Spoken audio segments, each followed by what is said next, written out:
Hello बच्चों, अब तक हमने पार्ट 4 जीवन के लक्ष्य में पढ़ा कि हमें पता होना चाहिए कि हम किस क्षेत्र में सफल हो सकते हैं। हमारा लक्ष्य क्या होगा। जीवन में सफलता के लिए अपनी मंजिल का सही समय पर चुनाव अत्यंत आवश्यक है। अब इससे आगे बढ़ते हैं। प्रकृति हमें काम में जुटे रहने की प्रेरणा देती है। प्रकृति हमें काम में जुटे रहने की प्रेरणा देती है। बहती हवा, उगता सूरज, बहती नदियाँ, गिरते झरने मनुष्य को सदैव आगे बढ़ते रहने का संदेश देते हैं। बच्चों, प्रकृति अपना काम निरंतर करती रहती है, तो ये सब हमको क्या प्रेरणा देते हैं कि सदैव आगे बढ़ते रहे, हमेशा आगे बढ़ने का संदेश देते हैं।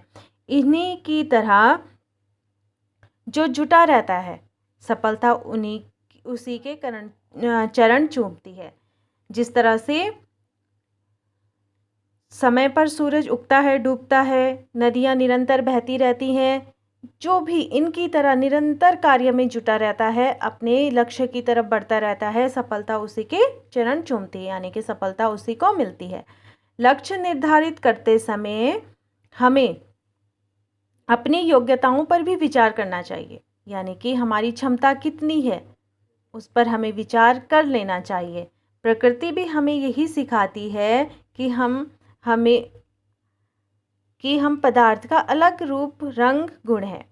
प्रकृति हमें क्या सिखाती है कि हर पदार्थ का एक अलग रंग है, एक अलग रूप है और उसके अलग अलग गुण हैं। हमें वही करना चाहिए जो हम अच्छी तरह से कर सकते हैं। कोई कवि बन सकता है, कोई अभिनेता, कोई वैज्ञानिक, तो कोई खिलाड़ी। किसी से तुलना नहीं की जा सकती। प्रत्येक व्यक्ति की रुचियां एवं योग्यताएं भिन्न भिन्न होती हैं, यानी कि अलग अलग होती हैं। संसार के जो व्यक्ति अपना जीवन लक्ष्य मानवता को आधार बनाकर चुनते हैं, वे महान कहलाते हैं। उनके विचार और काम समय की सीमा पार कर अमर हो जाते हैं, यानी कि वो जो भी काम करते हैं उसको बहुत समय तक लोग याद रखते हैं। समय की सीमा पार कर अमर हो जाते हैं, यानी कि सदियों तक लोग उनके कामों से प्रेरणा लेते हैं। वे अन्यों के लिए प्रेरणा के स्रोत बन जाते हैं। वो दूसरे लोगों के लिए प्रोत्साहन का स्रोत यानी कि साधन बन जाते हैं। ऐसे व्यक्ति दृढ़ निश्चयी और आत्मविश्वास से भरे होते हैं। दृढ़ यानी कि अडिग, जिसे हिलाया ना जा सके, ऐसे व्यक्ति निश्चयी होते हैं कि उनका जो उन्होंने इरादा कर लिया उस पे वो अडिग रहते हैं। निश्चयी और आत्मविश्वास से भरे होते हैं। उनके चरित्र की आभा उनके व्यक्तित्व में झलकती है, यानी कि उनका जो आत्मविश्वास है उनके चेहरे पर झलकता है। जो दूसरों की सलाह पर अपनी निश्चित दिशा त्याग देता है, जो क्षण क्षण में विचार बदलता है, ऐसा व्यक्ति संसार में कोई महान कार्य नहीं कर सकता। जो दूसरों की सलाह पर निश्चित दिशा त्याग देता है, यानी कि जब हमने मान लिया कि हमें ये काम करना है तो हमें दूसरों की सलाह पर उसे छोड़ नहीं देना चाहिए। जो क्षण क्षण में विचार बदलता है, क्षण क्षण में मतलब थोड़ी थोड़ी देर में अपने इरादा बदल देता है, थोड़ी थोड़ी देर में कुछ दिनों बाद अपने विचार बदल देता है, यानी कि आज मुझे ये करना है और कल मुझे वो करना है, बदल देता है। ऐसा व्यक्ति संसार में महान कार्य नहीं कर पाता। ऐसा व्यक्ति संसार में कोई भी महान कार्य यानी कि काम नहीं कर पाता। हल्के हवा के झोंके भी जिस वृक्ष को गिरा दे, वह किसी को फल फूल क्या देगा। बड़ी बड़ी आंधियों को झेलने का साहस रखने वाले वृक्ष ही दूसरों की भूख दूर करते हैं।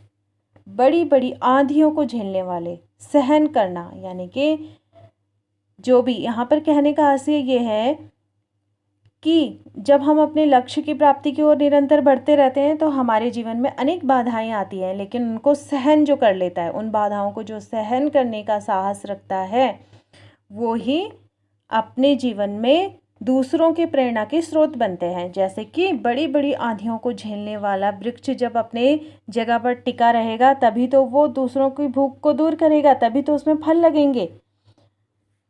अगर वो उखड़ गया तो वो तो समाप्त हो जाएगा। तो यहाँ पर कहने का आशय है कि अपने अपने जो आपने लक्ष्य निर्धारित किया उस पर अडिग रहिए, अचल रहिए, वहाँ से अब हिलना नहीं है। हमने ठान लिया है कि हमने अपने जीवन में ये करना है, तो उसे क्षण क्षण में हमको अपने विचार नहीं बदलने चाहिए। किसी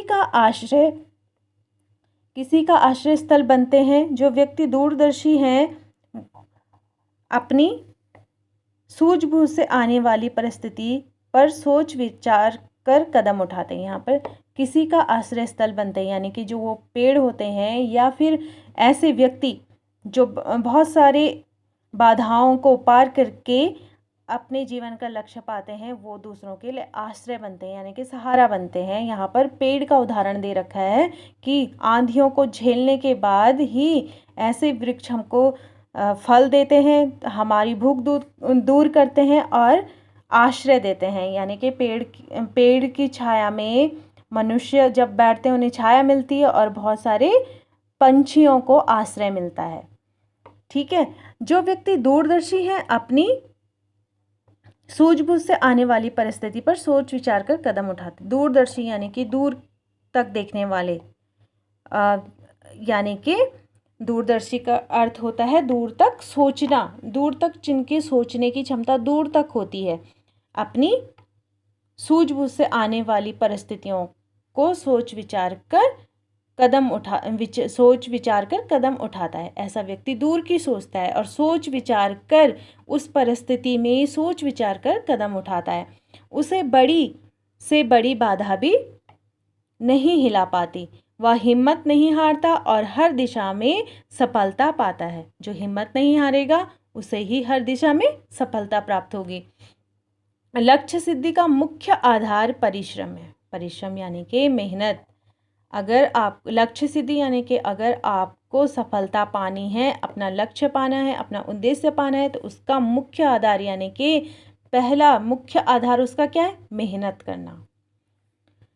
संकल्प दृढ़ हो तो क्या नहीं हो सकता। संकल्प यानी कि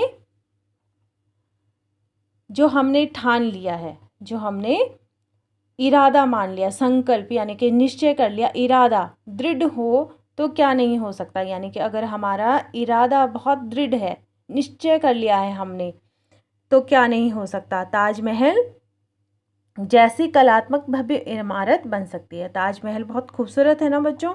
जब उसे बनाने का लक्ष्य बनाया गया होगा तो कितनी मेहनत लगी होगी उसे बनाते बनाते, लेकिन इतनी मेहनत के बाद ही वो इतनी सुंदर भव्य इमारत बन सकी। तो उसके मेहनत, इतने सारे लोगों का जो लक्ष्य था कि हमें इतनी सुंदर इमारत बनानी है, इतनी मेहनत लोगों ने की, तो क्या बनी? एक भव्य और सुंदर इमारत बनी जो विश्व में प्रसिद्ध है। चीन की सैकड़ों मील लंबी दीवार, मिस्र के महान पिरामिड मनुष्य के पक्के इरादे तथा मेहनत के ही परिणाम है। चीन की जो सैकड़ों मील लंबी दीवार है उस पे लोगों ने दिन रात मेहनत करके काम किया होगा। मिस्र के महान जो पिरामिड है वो मनुष्य के पक्के इरादे तथा मेहनत के ही परिणाम है। पक्के इरादे यानी कि अडिग रहना अपने लक्ष्य पर कि हमको ये बनाना है, और उसमें कितनी मेहनत उन लोगों की लगी होगी। वो जो आश्चर्य हैं आज दुनिया के लिए, वो मेहनत और पक्के इरादे का परिणाम है। पक्के इरादे वाले धनी लोग ही एवरेस्ट की चोटी पर विजय पताका फहरा पाए। विजय पताका फहराने का मतलब विजय प्राप्त करना, जीत जाना। अटलांटिक महासागर को लांघ पाएं, चांद तक पहुंच सकें और अंतरिक्ष के चक्कर लगा पाएं। मेहनत की पूंजी हम सबके पास है, यानी हम सब मेहनत कर सकते हैं। वो क्षमता हमारे पास है, हमारे भीतर है। उसका अधिकाधिक उपयोग कर हम भी अपना जीवन सफल बना सकते हैं। जो मेहनत रूपी गुण है वो हमारे भीतर ही है। उसका हम जितना ज़्यादा उपयोग करें, अधिकाधिक यानी अधिक से अधिक, या जितना ज़्यादा हम प्रयोग करें, उपयोग करें, तो हम भी अपने जीवन को सफल बना सकते हैं। यदि श्रम पूर्वक पसीना बहाओगे तो सफलताएं मुस्कुराकर गले लगाएंगी। श्रम ही मंजिल बन जाएगा और जीवन सफल हो जाएगा। यदि श्रम पूर्वक यानी कि मेहनत करके अगर आप पसीना बहाओगे तो सफलता मुस्कुराकर गले लगेगी, यानी कि सफलता आपको निश्चित ही मिलेगी, लक्ष्य की ही मंजिल बन जाएगा और जीवन सफल हो जाएगा।